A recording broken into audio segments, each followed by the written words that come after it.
पहली बात यह है कि एड्स का इलाज नहीं है, यानी HIV को हम लोग नहीं मार सकते। तो कहता है कि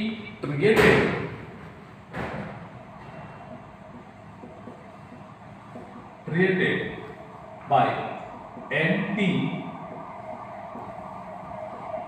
retroviral drug।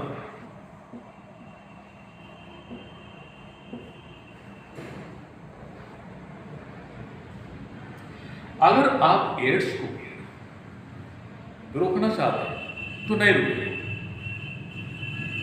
बस उसकी रफ्तार धीमी कर सकते हैं। रफ्तार को धीमी करने के लिए क्या करना पड़ता है, तो एंटी रेट्रोवायरल ड्रग देते हैं। तो होता क्या है, अब जैसे देखिए ये RNA, ssRNA, इस आदमी में RNA से क्या बन रहा है, DNA बन रहा है। अगर हम लोग एंटी रेट्रोवायरल ड्रग दे दें, अगर इस आदमी को हम लोग एंटी रेट्रोवायरल ड्रग, रेट्रोवायरल यानी कि RNA से DNA बनने की प्रक्रिया को ये स्लो कर देगा, और इसके चलते RNA से DNA बनेगा, स्टॉप तो नहीं होगा लेकिन उसकी मात्रा कम बनेगी। जब उसकी मात्रा कम बनेगी तो हम लोग उसके लाइफ को कुछ हद तक बढ़ा सकते हैं। आपका किताब लिखा है prolong life but death is sure. हम लोग इस तरह के मेडिसिन का इस्तेमाल करके रोगी के लाइफ को बढ़ा सकते हैं, लेकिन उसका मौत नहीं डाल सकते हैं HIV के कारण। इसका मतलब ये हुआ बच्चे कि जिसको एड्स 20 साल में हो गया, आप चाहेंगे कि 70 साल होकर के मरेगा, ऐसा तो है नहीं। उस लड़का या लड़की की जिंदगी ऐसे भी 10 साल के अंदर मौत हो जाएगी।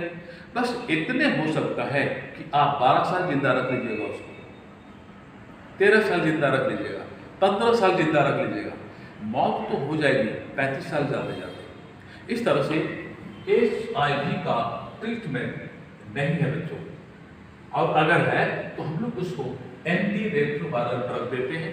एंटी रेट्रोवायरल ड्रग उस ड्रग को कहते हैं जो रेट्रोवायरस के मल्टीप्लिकेशन को इंटरफेयर करके स्लो कर देता है। इसका मतलब ये हुआ कि हम लोग HIV की रफ्तार को स्लो कर देते हैं, रोक नहीं पाते।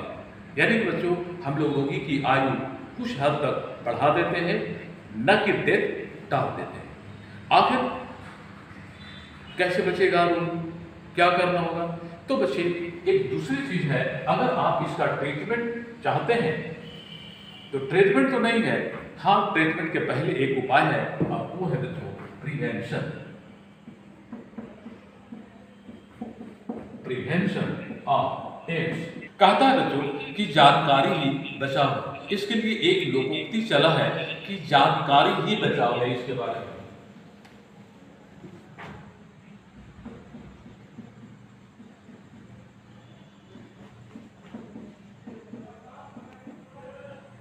तो उसके बारे में जानिए, और हम आपको यही तो कर रहे हैं। आपका सिलेबस में इसीलिए दिया गया है कि जितने ज्यादा बच्चे जानेंगे उतना ज्यादा वो सतर्क रहेंगे। ये देखिए, जो जानेगा वही बचेगा, अदरवाइज इलाज तो है नहीं, नो क्योर।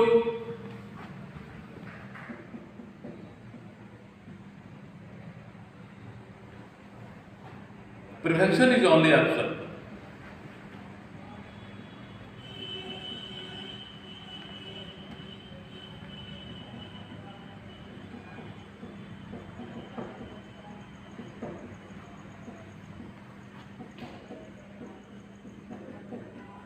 आपके पास एड्स से बचने का कोई रास्ता नहीं, सिर्फ उससे बचिए। अब सवाल है बचे कैसे सर? तो बच्चे देखिए, बचने का उपाय आपके देश में नेशनल, आपके देश में कौन कौन सी एजेंसियां काम कर रही है इससे संबंधित। तो पहला है जो नेशनल एड्स कंट्रोल ऑर्गेनाइजेशन, नाको। नेशनल एड्स कंट्रोल ऑर्गेनाइजेशन ये हमारे देश की संस्था है जो एड्स से संबंधित जानकारी लोगों को शेयर करता है, जागरूक करता है, सामाजिक आंदोलन चलाता है कि भैया ऐसा मत करो, वैसा मत करो। 1 दिसंबर को ज़्यादा से ज़्यादा लोग आओ, झांकी निकालो, नाटक करो। ये इसका काम है बच्चों। और ये क्या कर रहा है? एजुकेशन दे रहा है, sex education. Advocate plus NGO,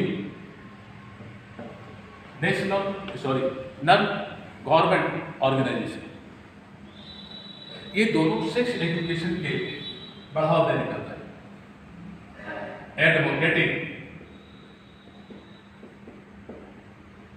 sex education क्यों पढ़ाई जा रही है? स्टडी क्यों पढ़ाया गया? बड़ा वजह है कि इसी एज में लोग थोड़ा सा रास्ते से भटकते हैं। आप 17-18 के आसपास होते हैं। 17 सही नहीं है, 18 में पूरा नहीं है, तो दोनों के बीच वाले लोग ही फंसते हैं। इसमें कदम जब भागती है तो सीधे इंटरकोर्स के अलावे गर्लफ्रेंड बॉयफ्रेंड सच्चा प्यार का मतलब ही हो जाता है। आजकल का सच्चा प्यार मतलब है यौन संबंध बनाओ। तो वैसे ये सब जो चल रही है बाजार में, उसको से रोक सकता है सिर्फ सेक्स एजुकेशन। लेकिन बच्चे अब इसमें भी प्रॉब्लम है। एक किताब छपी थी 2009 और तब एंड्रॉयड गिने चुने लोग के पास था। तब एंड्रॉयड पर कई तरह की गलत चीजें नहीं थी। लेकिन अब माँ के गर्भ से ही बच्चा एक एंड्रॉयड के साथ जन्म लेता है। माँ के गर्भ से जब एंड्रॉयड के साथ जन्म लिया, थोड़ी सी होश संभाला तो बच्चों पढ़ने के नाम पर वो मोबाइल में बहुत कुछ देखता है। इससे कम उम्र में बच्चे व्यस्त हो जा रहे हैं। एक समय था जब इंटरमीडिएट जाते जाते तक बच्चे को ABCD भी नहीं आता था यौन संबंध के बारे में। लेकिन आज इंटरमीडिएट छोड़ दीजिए, 9-10 में भाग जाता है, बाल बच्चे पैदा कर लेते हैं सब। तो बच्चों आज ये फेल्यूर है। सेक्स एजुकेशन बच्चे को 6-7 क्लास में देना चाहिए। 6-7 क्लास में अगर आपका भाई कोई है तो उसको दीजिए, बहन कोई है तो उसको दीजिए, उसको बताइए इसके बारे में।